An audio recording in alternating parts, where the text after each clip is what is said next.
चलिए ना, हम लोग एप्लीकेशन ऑफ डेरिवेटिव में भी बच्चों दो महत्वपूर्ण थ्योरम, रॉलेस थ्योरम और लैग्रेंजेस मीन वैल्यू थ्योरम को जरा समझते हैं कि एक्चुअली दोनों का स्टेटमेंट क्या था और दोनों को पढ़ना है। तो बच्चों रॉलेस थ्योरम की बातों को समझिएगा कि रॉल्स साहब जो थे, है ना, उनका क्या कहना था किसी फंक्शन की कॉन्टिन्यूटी डिफरेंशियबिलिटी के बाद के बारे में। बहुत अच्छी बात बोले थे, है ना, लेकिन लोग इनको इतना क्रॉस क्वेश्चन किया ना कि फिर वे बोले कि नहीं नहीं अब देखो। तो पहले आप मेरी बातों को सुनिएगा फिर हम आपको लिखवा देंगे। वो बोले कि अगर मेरे भाई कोई एफएक्स फंक्शन ना, सुनना नोट मत करना, रॉल साहब क्या बोले कि अगर कोई F X function A to B में डिफरेंशिएबल है, कॉन्टिन्यूअस भी है, समझिएगा फंक्शन में पहली नंबर बात बाद में लिखेंगे, फंक्शन कॉन्टिन्यूअस है। दूसरी नंबर बात अगर आपका एफएक्स फंक्शन डिफरेंशिएबल है, और तीसरी बात अगर F of A is equal to F of B है।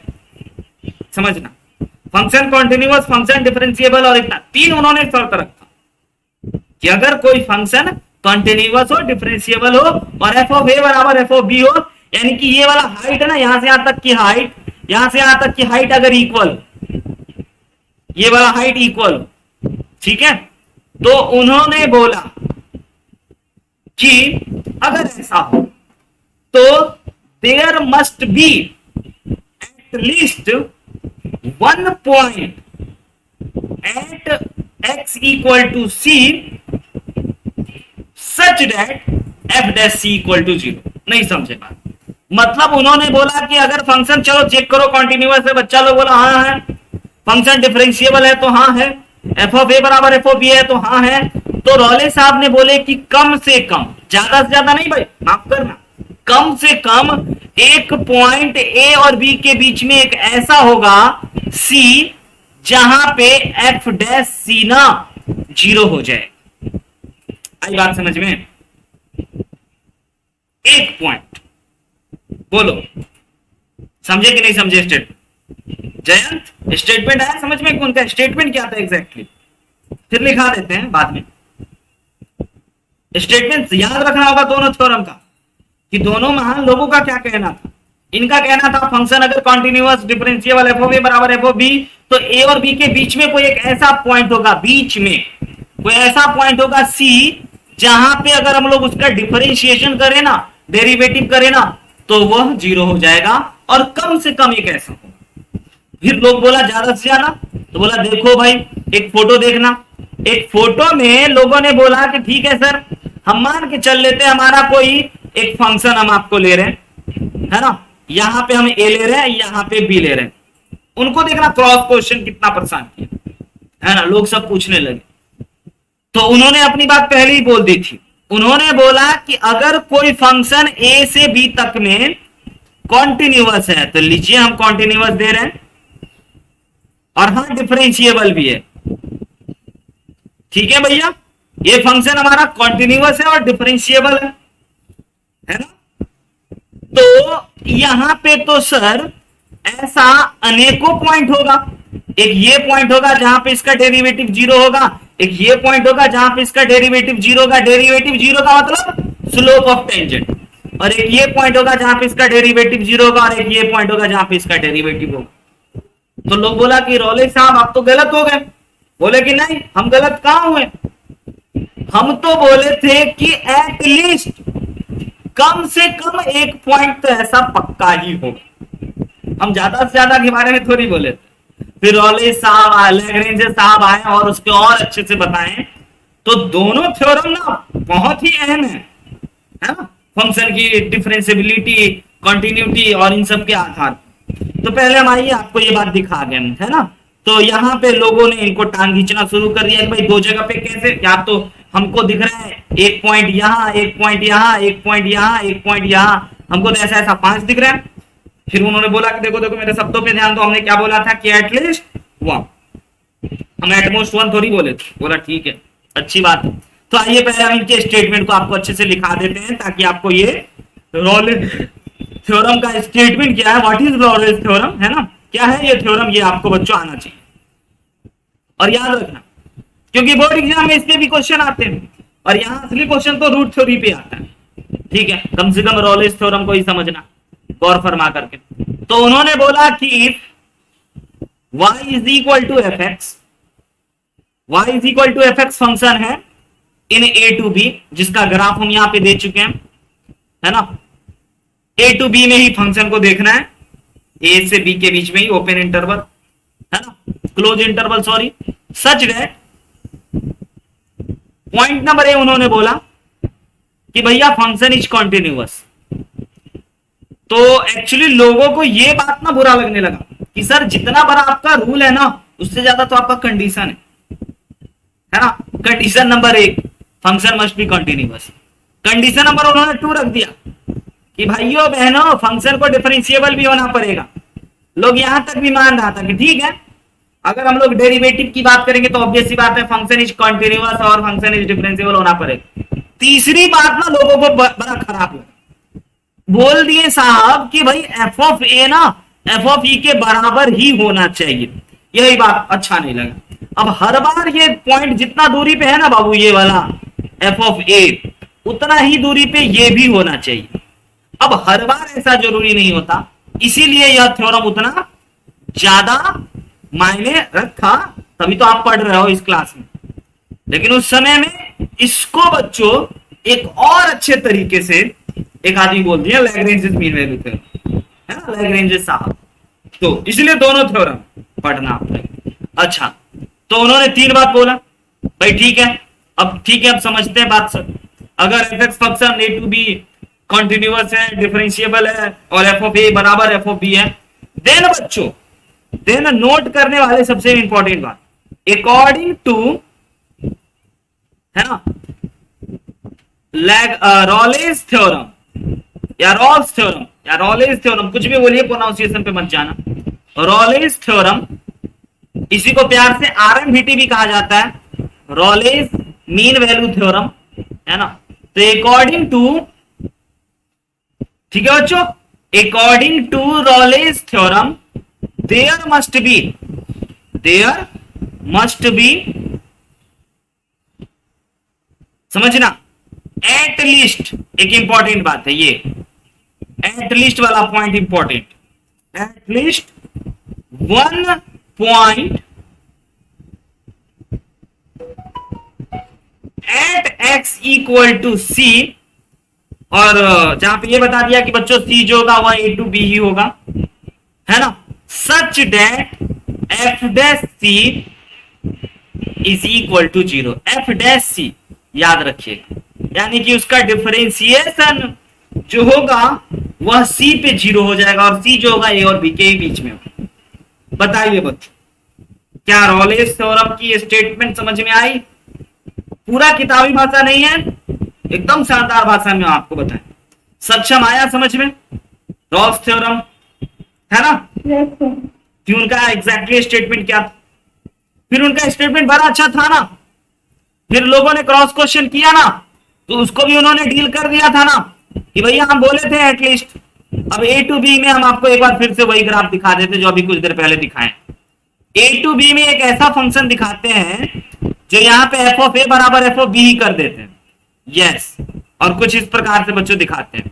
फंक्शन डिफरेंशिएबल, फंक्शन कॉन्टिन्यूअस, बोला कि भाई एटलीस्ट एक जगह पे 0 होगा, तो बोलो यहाँ पे देख लो सर 1 है, 2 है, 3 है, 4 है, तो उन्होंने बोला था कि इस बातों पे आप ध्यान नहीं दिए, हम एटलीस्ट बोले थे, बोले ठीक है तब सहमत। तो ये हो गया बच्चों इनका शानदार सा थ्योरम का स्टेटमेंट। इसमें भी देख लीजिए एटलीस्ट 1 है और ए और बी के बीच में ही लाई कर रहा होगा वो सी वैल्यू, तो या तो सी ये होगा या तो सी ये होगा या तो कोई एक होगा जिसको आप सी बोल रहे हो, तो एटलीस्ट 1 की बात हो रही है ना, तो C1 C2 C3 C4 कर लेते हैं। हाँ, लेकिन उन्होंने बोला कोई एक, तो ठीक है भाई मान रहे हैं। अब ये बात बड़ा ही काम का हो जाता है रूट थ्योरी के, है ना। आइए आपको हम जरा रूट थ्योरी की बात बताते हैं। रॉलेस थ्योरम की स्टेटमेंट समझ में आ गई? बोर्ड एग्जाम में बच्चों इस तरह के थ्योरम पे आपको कैसे क्वेश्चन आते हैं पता है? आपको एक फंक्शन दे देगा, है ना, ए टू बी दे देगा, कहेगा वेरीफाई करो, है ना, वेरीफाई टाइप का क्वेश्चन रॉलेस थ्योरम। तो आप सबसे पहले उसकी कंटिन्यूटी चेक करोगे, लिख दोगे यस फंक्शन इज कॉन्टिन्यूअस, हम वो भी क्वेश्चन दिखा देंगे, करा देंगे। फिर बच्चों F X is equal to differentiability check करनी होगी उस फंक्शन की, डिफरेंशियबिलिटी चेक कर लेना। फिर एफ ऑफ ए बराबर एफ ऑफ बी दिखाना होगा कि देखो देखो देखो एफ ऑफ ए बराबर एफ ऑफ बी है, और उसके बाद फिर उसको डिफरेंशिएट करना होगा, और डिफरेंशिएट करके जीरो दिखाना होगा, और फिर सी निकालना होगा और दिखाना होगा कि देखो भाई ये सी जो है ना ए और बी के बीच में है, तो यह रॉलेस थ्योरम को वेरीफाई कर रहा। आई बात समझ में? नहीं आया होगा, नहीं समझे बच्चों? चलो कोई बात नहीं, रूट थ्योरी पे बात करते हैं, फिर हम आपको समझाते हैं कि अगर कोई एफ एक्स फंक्शन है, समझना, उसका अगर बच्चों एन रूट है, ध्यान से समझना बाबू, एग्जाम्पल से समझाते हैं, ऐसे समझो। अगर हमारे को कोई F X is equal to A cube plus B X square plus C X plus D, देखना जवाब तुम देना। अगर यह हमारा एक क्यूबिक पॉलिनोमियल है तो इसका रूट्स कितना होगा बच्चों? 3 होगा ना। इसका रूट्स कितना होगा? 3 रूट्स होगा। एग्री और नॉट एग्री? चयन, इस पॉलिनोमियल का 3 रूट होगा। अच्छा, इसको अगर आप डिफरेंशिएट कर दोगे तो आपके पास क्वाड्रेटिक बन जाएगा ना, 3ax square plus 2bx plus c, आपका एक क्वाड्रेटिक बन गया। बन गया कि नहीं बन गया? तो एक क्वाड्रेटिक का, ध्यान से समझना, एक क्वाड्रेटिक का कितना रूट होना चाहिए? 2 रूट्स होने चाहिए। तो ये जो रूट थ्योरी में जो हमें बात लिखे हुए हैं कि अगर कोई एफ एक्स फंक्शन का एन रूट है तो एन माइनस 1 रूट उसके डेरिवेटिव का होगा। सहमत और नॉट सहमत? आई बात समझ में? देख लीजिए कितना आसान, इस पे बच्चों शानदार क्वेश्चन किए जा सकते हैं। अगर कोई, यस वेरी गुड, अगर कोई एफ एक्स फंक्शन है यानी कि क्यूबिक फंक्शन है तो उसका 3 रूट्स होगा, तो उसके डेरिवेटिव का 3 माइनस 1 यानी कि 2 रूट्स। हम ये कहना चाहते, this is called root theorem, है ना। अब इसको sir derivative point of view से आप कैसे सजाओगे, तो इस बातों पे जरा ध्यान दीजिए। डेरिवेटिव पॉइंट ऑफ व्यू से सबसे पहले एक एग्जांपल उठाते हैं ग्राफ से। अगर मान के चल लीजिए हम आपको एक, है ना, इस प्रकार से एक फंक्शन दे रहे हैं,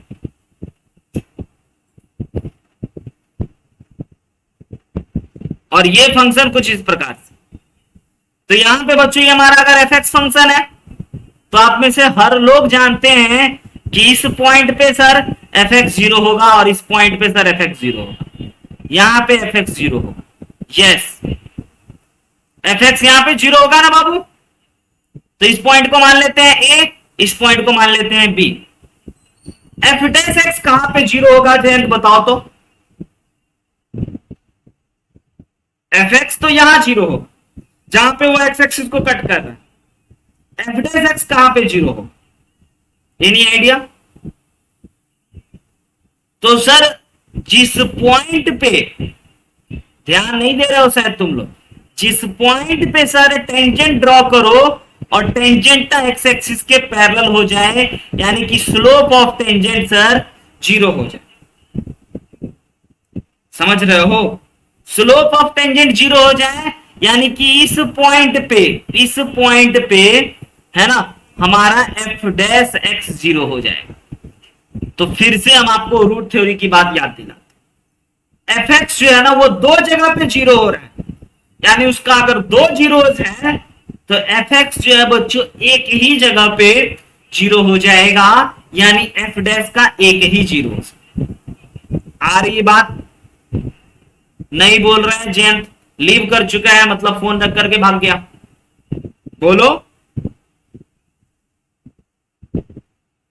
बताओ जरा समझिए। एफ एक्स लिख देते, जो बात हम आपको बार बार बोल रहे हैं, एफ एक्स के 2 रूट है, ओके, एफ एक्स के 2 रूट्स हैं, 2 रूट्स हैं। दोनों रूट्स के बीच में, दोनों रूट्स के बीच में, है ना, कम से कम एक उसके डेरिवेटिव का रूट 0 जरूर आएगा। कम से कम, ज्यादा से ज्यादा नहीं पता, कम से कम एक उसके डेरिवेटिव का रूट 0 जरूर आएगा। बात समझ रहे हैं?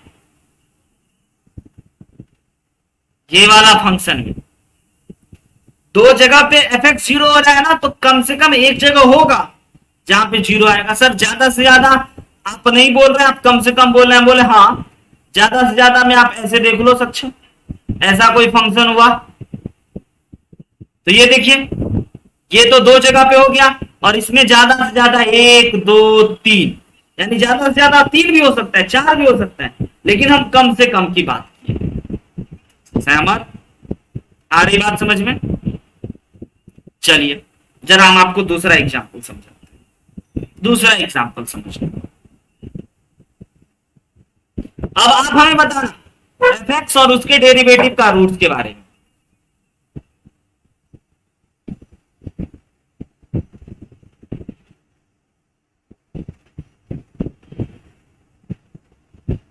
एक ग्राफ देते हैं, बताइए तो इस फंक्शन का, है ना, एक इस प्रकार से ग्राफ दे रहे हैं।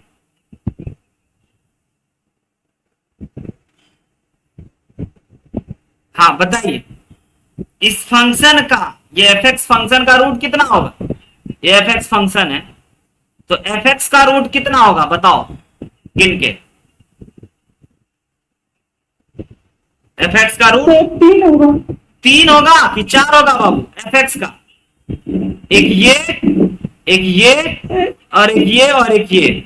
एफ एक्स का फंक्शन का रूट, सर फंक्शन का रूट 4 होगा, ध्यान से देख लीजिए। अच्छा, इसके डेरिवेटिव का रूट बताइए कितना होगा?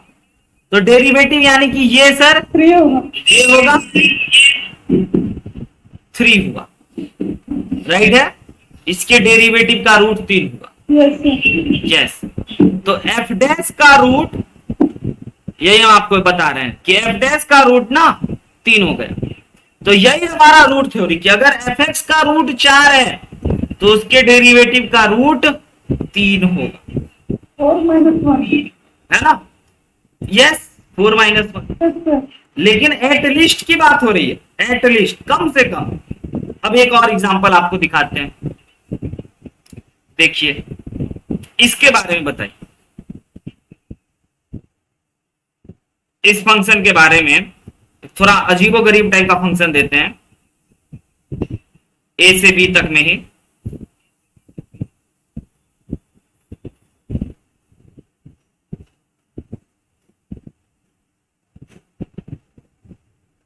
बताइए इस फंक्शन का रूट कितना होगा? बोलो। 2 होगा। 2 होगा, और इसके डेरिवेटिव का रूट कितना होगा? 1। एट लीस्ट 1 सर, है ना? Eight least 1। Yes, at least 1। लेकिन ज्यादा से ज्यादा 1 2 3 4 हो सकता। अच्छा, अब हम आपको एक खास बात बताते हैं, ध्यान दीजिएगा। एक्चुअली इस फंक्शन का रूट आपको पता है कितना होगा, है ना? इस फंक्शन का रूट आप अगर देखोगे 1 2 3 4 5 और 6 होगा। लेकिन लेकिन लेकिन सर 6 बोल गए, ये तो गजब बात हो गई। हम बोले हाँ, क्वाड्रेटिक का रूट कितना होता है बाबू? 2 होता है, सहमत? अच्छा, और अगर डिस्क्रिमिनेंट 0 के बराबर करें तो कितना हो जाता था? 1 रूट हो जाता। और डिस्क्रिमिनेंट अगर 0 से छोटा कर दे तो कितना होता था? रूट 2 होता था, लेकिन इमेजिनरी। हाँ, अब बात आप पकड़े, बहुत सही पकड़े हो। तो इस कहानी में एफ एक्स का रूट ना, एफ एक्स का रूट वैसे तो दिख रहा होगा आपको 2, लेकिन हम कहेंगे नहीं, दो नहीं है, 6 हैं। क्योंकि है ना, 4 रूट्स जो है, 4 रूट्स इमेजनरी है कि नहीं बाबू? 2 इधर और 2 इधर, 4 रूट्स इमेजनरी थे, इसीलिए आपको 2 ही जगह पे कटते हुए दिखाई दिए। तो इसका मतलब ओवरऑल सर 6 रूट, तो इसके डेरिवेटिव का रूट कितना होगा? इसका मतलब डेरिवेटिव का रूट, तो सर जहां जहां dy अपॉन dx 0 हो जाए, एक ये है, एक ये है, एक ये है, और एक ये है, और एक ये है। वैसे 5 होना चाहिए था, है 5, देख लीजिए। आ रही बात समझ में? रूट थ्योरी की कहानी सब है ना, बहुत आसान आसान। ऊपर में सर क्यों नहीं हुआ था सर इमेजिनरी रूट? ऊपर में इमेजिनरी रूट था ही नहीं, ये तो कट रहा है सब जगह। चारों के चारों रूट्स रियल थे। देखिए यहां कटते हुए दिखाई दिया, लेकिन यहां कट नहीं रहा था, यहां ऊपर से ही गुजर गया, यानी कि कटता, लेकिन इमेजिनरी रूट था ना, इसीलिए नहीं कटा। तो इस कहानी में कंफ्यूज नहीं होना, है ना। अब आपको एक टाइप का क्वेश्चन है ना, जो स्कूल एग्जाम टाइप के लिए है वो, और लैग्रेंजेस मीन वैल्यू थ्योरम को, है ना, हम लोग अगले दिन ही डिस्कस करेंगे, ठीक है। रॉलेस थ्योरम और रूट थ्योरी की इन बातों को याद रखिएगा, क्योंकि इन्हीं बातों पे हम आगे के क्लास में क्वेश्चंस वगैरह करने वाले हैं, और लैग्रेंजेस मीन वैल्यू थ्योरम को समझाने वाले। तो पहले इस थ्योरम को अच्छे से आप समझ लें, और किसी भी फंक्शन की क्या एप्लीकेबिलिटी है, कि वह रॉलेस थ्योरम के लिए एप्लीकेबल है या नहीं, ये भी चेक कर लीजिएगा, और वेरीफाई करता है कि नहीं ये भी चेक कर लीजिएगा। तो बस आज इतना ही, मिलेंगे अगले दिन। तब तक के लिए वही बच्चों, पुरानी बात, हंसते मुस्कुराते और पढ़ते, ठीक है। Bye bye.